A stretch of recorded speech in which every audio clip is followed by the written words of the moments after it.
बिस्मिल्लाहिर्रहमानिर्रहीम। जी व्यूअर्स, आज मैं इन टॉपिक से बात करूंगा जो मैंने पहले से लिखे हुए हैं। तो वीडियो शुरू करने से पहले आप लोगों से एक रिक्वेस्ट है कि अगर आप लोगों ने अभी तक मेरे चैनल को सब्सक्राइब नहीं किया या मेरे चैनल पे नए हैं तो काइंडली चैनल को सब्सक्राइब और वीडियो को लाइक कीजिए। तो आए चलते हैं अपने टॉपिक की तरफ। तो डिस्प्लेसमेंट एंड डिस्टेंस। तो सबसे पहले हम लोग डिस्प्लेसमेंट को डिफाइन करेंगे। डिस्प्लेसमेंट है क्या?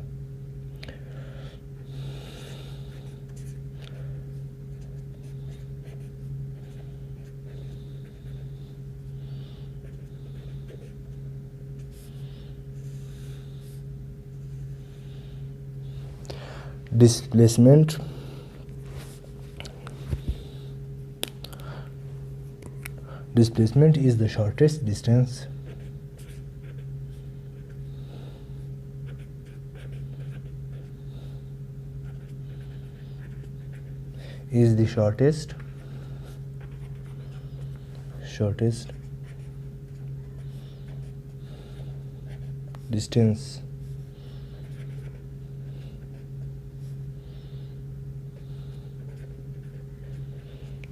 distance between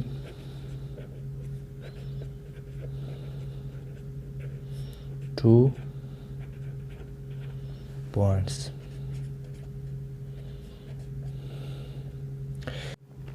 डिस्प्लेसमेंट को हम इस तरह भी डिफाइन कर सकते हैं। Or displacement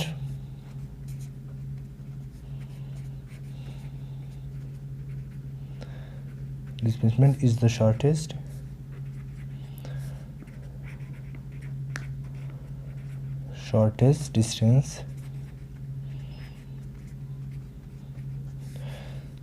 distance from initial to final position or point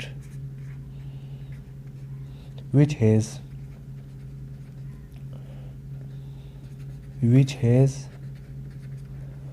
magnitude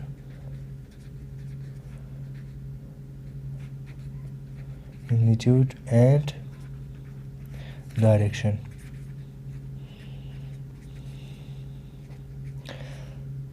let's suppose ये हमें क्या कह रहा है?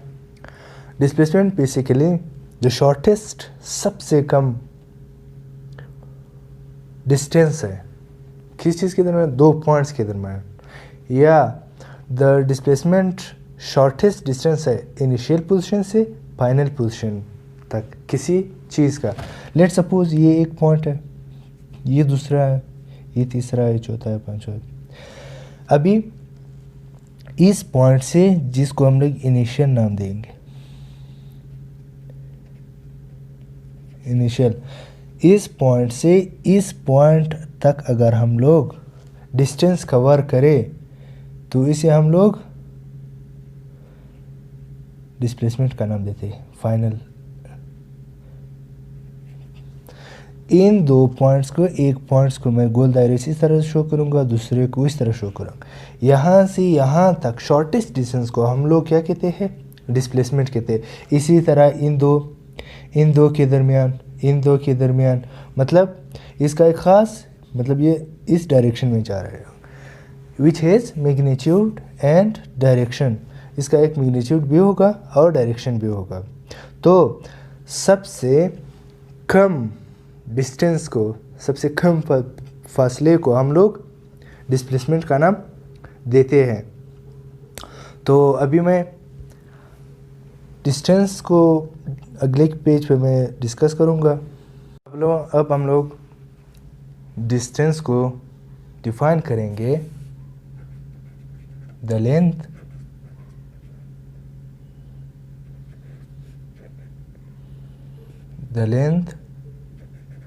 of actual path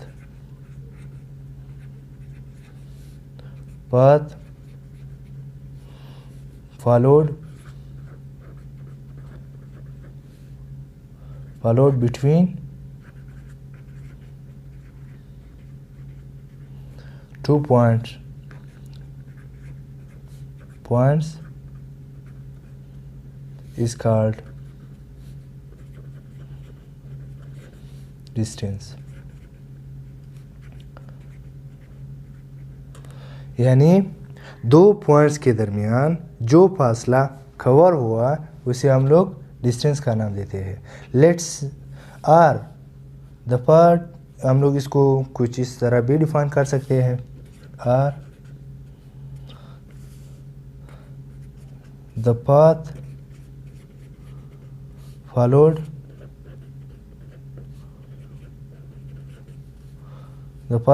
बाय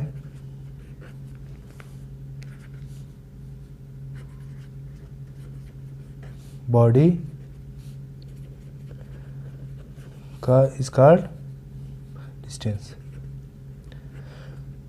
कोई चीज़ अगर किसी पाथ को फॉलो करे, डिस्टेंस कवर करे, मतलब कुछ फासला तय करे, तो उसे हम लोग डिस्टेंस का नाम देते हैं। Let's say A and B. A is the mass of an object और its location of an object. B is the location of another object. So we have many paths to cover a distance. Like this, we can like this or this means इसका मतलब ये हुआ कि हम किसी भी रास्ते से जा सकते हैं, हम बाउंड नहीं है डिस्टेंस में। अगर हम लोग डिस्प्लेसमेंट की बात करते थे तो डिस्प्लेसमेंट में हमारे पास एक ख़ास डायरेक्शन होता था, उसमें हम एक ही डायरेक्शन में चलते थे। लेकिन डिस्टेंस असल में वो फासला है, वो बात है दो पॉइंट्स के दरमियान। अभी हम लोग किसी भी तरीके से जाए वो मैटर नहीं करता। मतलब ये है कि इन ए और बी के दरमियान जो भी एक्चुअल लेंथ है उसे हम लोग डिस्टेंस कहते हैं। वो मैटर नहीं करता कि हम लोग सीधे डायरेक्शन में गए या डायरेक्शन चेंज करके ए से बी तक पहुँचे।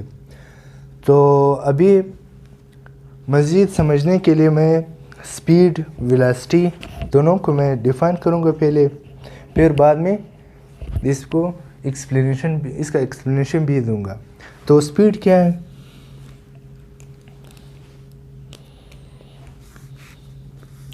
Speed. What is speed?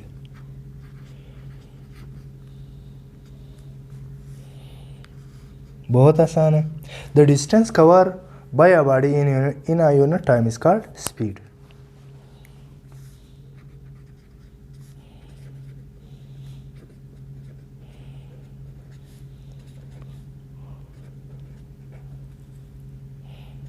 Covered by a body in unit time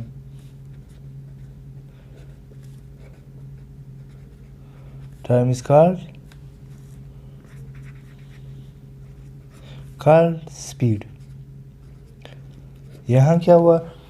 speed से मतलब यह है कि किसी ख़ास टाइम में अगर कोई चीज़ डिस्टेंस कवर करेगा तो इसे हम लोग स्पीड का नाम देंगे। अभी इसका एक फार्मूला भी बनेगा क्योंकि यहाँ पे डिस्टेंस का भी जिक्र हुआ और टाइम का भी जिक्र हुआ। तो speed is equal to distance upon time. इसका मतलब क्या हुआ कि एक ख़ास टाइम में कुछ डिस्टेंस कवर हुआ। जब एक ख़ास टाइम में डिस्टेंस कवर होता है तो हम लोग इसे स्पीड का नाम देते हैं। तो स्पीड को हम लोग v से भी ज़ाहिर करते हैं। v is equal to distance को हम लोग s से ज़ाहिर कर सकते हैं, s/t। ये इसका फार्मूला हुआ। तो हम लोग सिंपली ये कह सकते हैं कि अगर हम लोगों को इस फार्मूले से हम लोग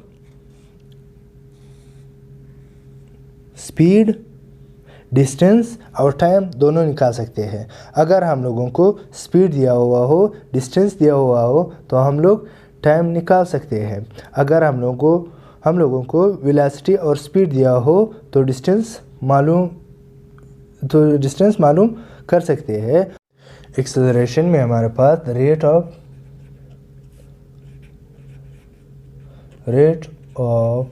change of velocity is called acceleration.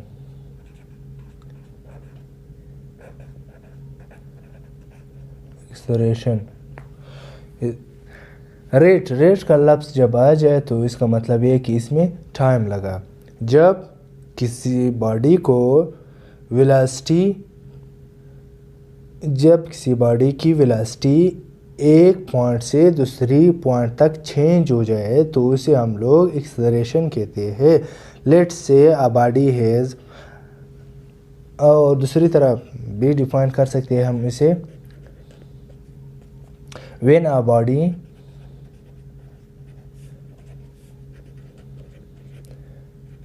is moving with changing velocity, either in magnitude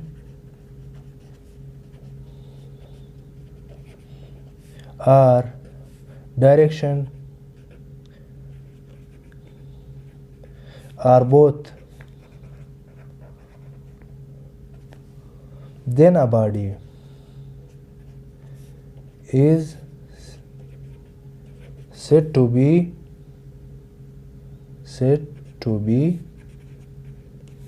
moving with acceleration. मतलब क्या हुआ?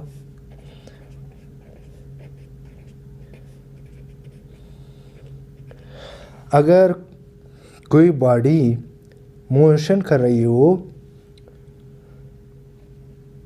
एक वेलोसिटी के साथ, जब इसके वेलोसिटी में चेंज आ जाए या तो इसकी मैग्नीट्यूड में चेंज आ जाए या डायरेक्शन में चेंज आ जाए या दोनों में चेंज आ जाए, तो उस वक्त वो बॉडी एक्सेलरेशन के साथ मूव कर रही होती है।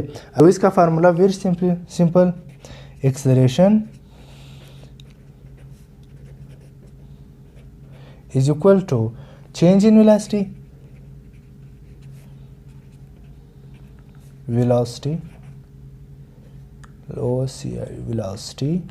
upon time.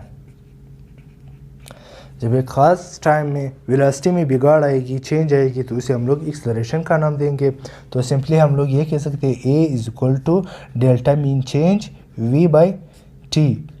अभी डेल्टा से क्या मुराद है? डेल्टा से मुराद V is equal to VF minus VI, initial velocity से फाइनल वेलोसिटी तक।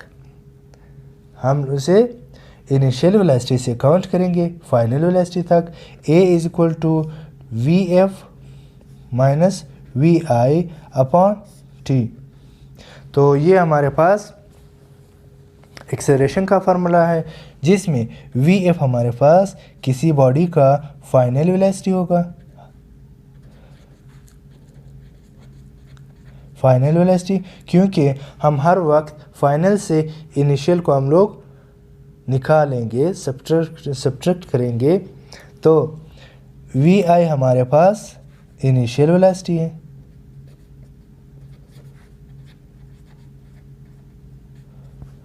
T हमारे पास टाइम इंटरवल है।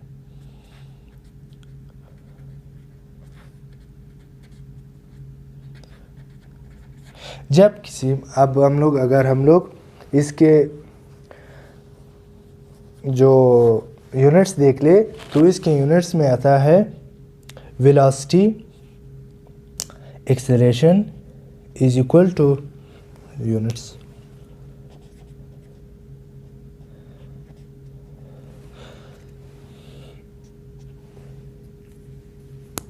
तो इसके यूनिट्स में हमारे पास आता है मीटर पर सेकेंड, क्योंकि चेंज हुआ वेलोसिटी वी आई से वी एफ तक, तो पर सेकेंड स्क्वायर, क्योंकि ये टी वी एफ का भी है और वी एफ वी आई का भी है, या दोनों पॉइंट्स को बॉडी को एक जगह से दूसरी जगह तक जाने के लिए टाइम भी लगा, तो इसे हम लोग वेलोसिटी का नाम, एक्सेलरेशन का नाम देंगे। तो इसमें हम लोग मीटर स्क्वायर सेकेंड स्क्वायर लेंगे, इसका जो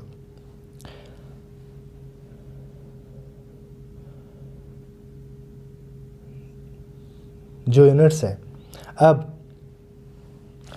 as we know that velocity is a vector quantity, तो एक्सेलरेशन इज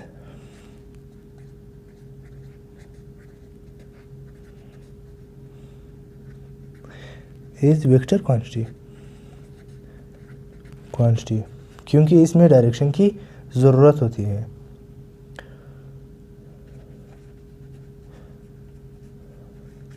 क्वांटिटी।